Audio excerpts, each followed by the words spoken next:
Chegou a hora da entrevista do dia com Denise Campos de Toledo. E nós vamos falar agora sobre a proximidade das eleições, as indicações das pesquisas e discussões sobre o voto útil. Eu converso com o Cristiano Noronha, que é cientista político, vice-presidente da Arco Advice. Cristiano, boa noite. Boa noite, Denise. Um prazer estar aqui com vocês. Bom, eu vou começar a perguntar a você sobre essa variação positiva que Lula vem registrando em várias pesquisas e acaba de sair o Datafolha reafirmando essa tendência. Ele foi de 45% para 47%, Bolsonaro mantendo 33%. Nos votos válidos, o Lula tem 50%, Bolsonaro 35%.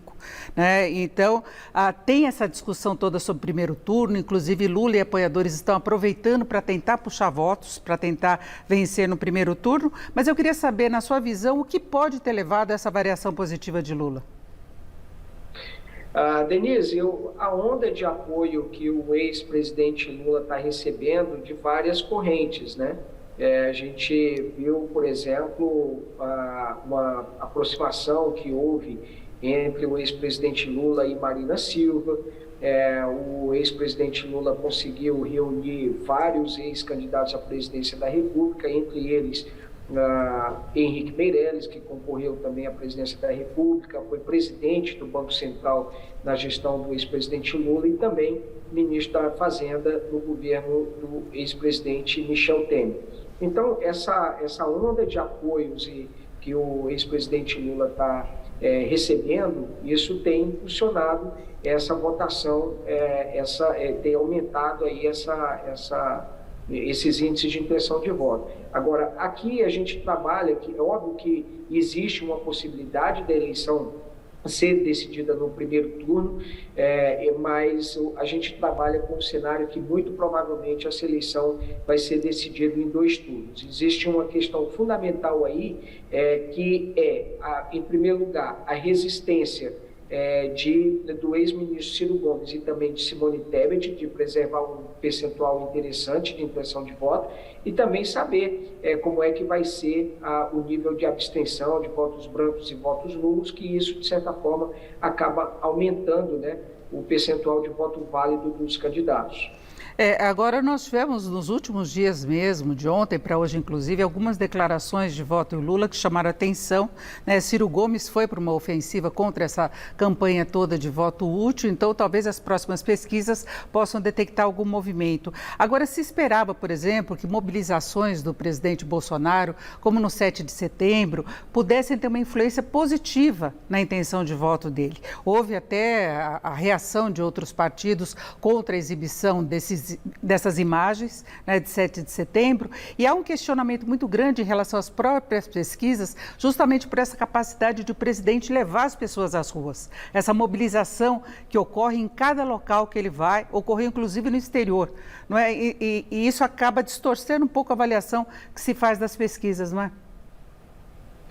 Denise, o que a gente tem percebido é que tem muitos trackings que são pesquisas internas, né, utilizadas pelos candidatos, que têm apontado também um encurtamento na distância entre o ex-presidente Lula e o presidente Jair Bolsonaro. Esses trackings detectam esses movimentos antes mesmo dessas pesquisas, né? Agora, considerando, Denise, isso que a gente está falando, dessa onda, de uma forma geral, um noticiário muito negativo em relação ao presidente Jair Bolsonaro, essa onda de apoio que o ex-presidente Lula vem recebendo, inclusive com apoio de artistas, intelectuais de uma forma geral, e ainda assim a gente vê que existe uma possibilidade de haver segundo turno, é impressionante essa capacidade de resistência do presidente Jair Bolsonaro.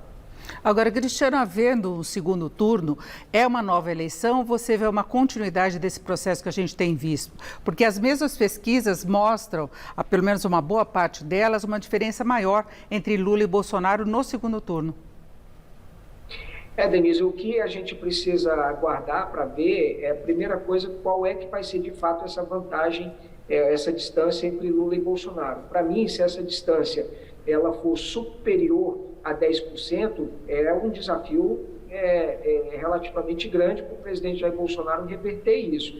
Agora, se a distância ficar entre 7 e 8 pontos, aí acredito eu que essa possibilidade de reversão é possível, mas isso também vai depender de alguns fatores, como, por exemplo, o presidente preservar alguns palanques regionais fortes, como, por exemplo, é importante para o presidente Jair Bolsonaro, por exemplo, que Tarcísio de Freitas esteja no segundo turno na eleição de São Paulo, por exemplo, né? E o presidente também precisa reduzir seu índice de rejeição e, ao mesmo tempo, num confronto direto com o ex-presidente Lula, fazer que também sua rejeição suba. E aí os ataques entre os dois pode inclusive, aumentar. A gente vê que, por exemplo, em São Paulo, Haddad caiu um pouco para 34%, aumentou inclusive a rejeição a ele. Tarcísio tem 23% e Rodrigo Garcia 19% nessa pesquisa Datafolha que eu citei há pouco para presidente. Então a gente vê que há movimentos distintos, não é porque é uma questão de partido, não é porque Haddad caiu um pouquinho, enquanto Lula subiu e foi a 47%, como eu antecipei, não é? E a gente tem que ver exatamente esses movimentos. O Haddad perde em São Paulo, mas é preciso ver, eventualmente, no caso do ex-presidente Lula, eventualmente o que aconteceu, por exemplo, no Nordeste, ou mesmo no Norte, no Centro-Oeste, e tem outras regiões, outros grupos de eleitores. E, como eu disse, esses apoios que o ex-presidente Lula vem recebendo pode, de certa forma, estar influenciando nessa margem, nessa diferença que houve aí nessa pesquisa. Lembrando que essa variação que houve do ex-presidente Lula no Datafolha está dentro da margem de erro também. Você vê entre os mais pobres, tem a questão, por exemplo, do Auxílio Brasil, está de 57% a 24%. Então, a gente vê uma vantagem ainda grande de Lula, assim como entre as mulheres, 49% a 29%.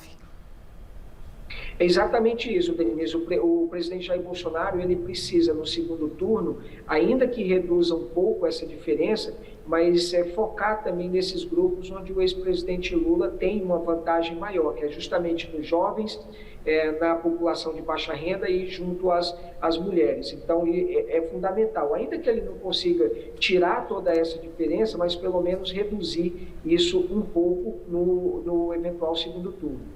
Agora, para fecharmos, Cristiano, você vê alguma tendência ideológica nessas pesquisas que a gente está vendo para os estados, para governadores, para senadores, ou seria uma questão mesmo de repetir polarização, preferências locais? Denise, o que a gente percebe é que esses candidatos de centro e de centro-direita estão muito bem posicionados, né? Se você somar, por exemplo, o índice de voto que tem Rodrigo Garcia, que é considerado um candidato de centro, mais o do Tarcísio, que é considerado um candidato de direita, mas o somatório deles ultrapassa bastante a votação de Fernando Haddad, por exemplo, né? Na Bahia, o PT governou muito tempo o estado e lá Semineto, ainda que tenha registrado queda aí nas pesquisas, tem um índice de votação muito forte. Então, a gente percebe que, de certa forma, essa polarização entre partido de esquerda e partido de centro e de centro-direita está se repetindo nos estados. Só que alguns estados é preciso analisar ali se tem governador que está disputando a reeleição, porque se ele disputa a reeleição, obviamente que tem uma grande chance de continuidade. É o caso, por exemplo, do Zema em Minas Gerais. Perfeito. Ouvimos o Cristiano Noronha, que é cientista político e vice-presidente da Arco Advisor. Cristiano, muito obrigada. Uma boa noite. Boa noite, Denise. Prazer estar aqui com vocês. E agora com vocês.